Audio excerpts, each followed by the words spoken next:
Taylor Swift was seen being driven into the Melbourne cricket ground for the last night of the Australian leg of her Eras tour on Sunday night.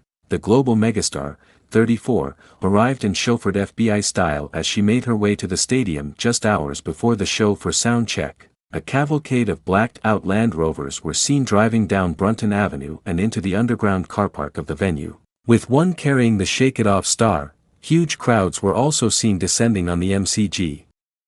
Hours ahead of the show as they tried to beat the queues after the record-breaking first concert on Friday night, a massive 96,000 fans descended on the MCG for Taylor's first show, marking the biggest concert of her entire career.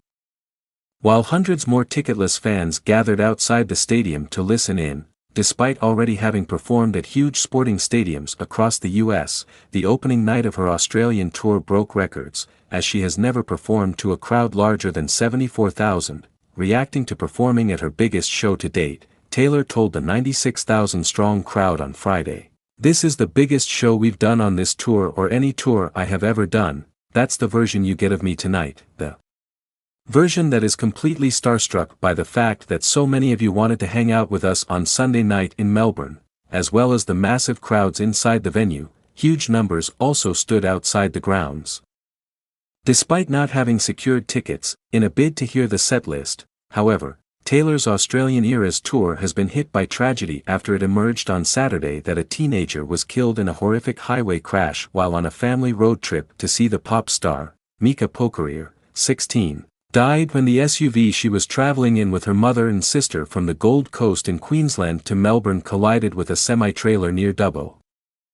The crash on Dunedoo Road at Ballamore on Thursday about 6 p.m. also left her younger sister Freya Pokarir, 10, in a critical condition and she was airlifted to Westmead Hospital. Mika was understood to have been sitting in the front passenger seat when the crash occurred. Emergency services rushed to the scene but the teenager could not be saved. On Saturday, Mika and Freya's father, Peter Pokarir, shared his grief on Facebook. "That's my baby that died," he said. The 10-year-old girl is fighting for her life and is understood to be in a coma with brain injuries. She also suffered a broken pelvis and a broken leg.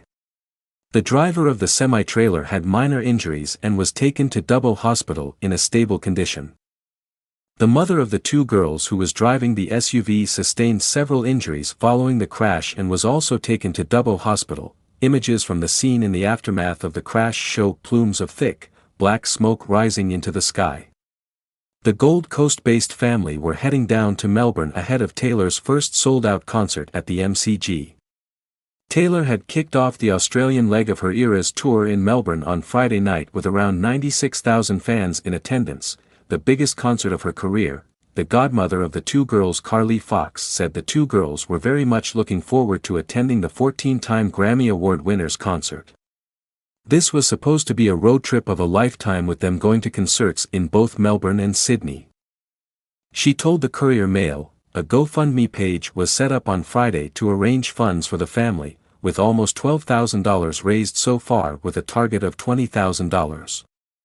"The family have all had to cease work to fly down and I'm trying to get a flight to support the mum as she's alone in Dubbo until we can get her to Sydney," Ms. Fox said. Funds will be used to function in this challenging time, NSW police said in a statement that a crime scene was set up as officers continue to investigate the incident. A report will be prepared for the coroner.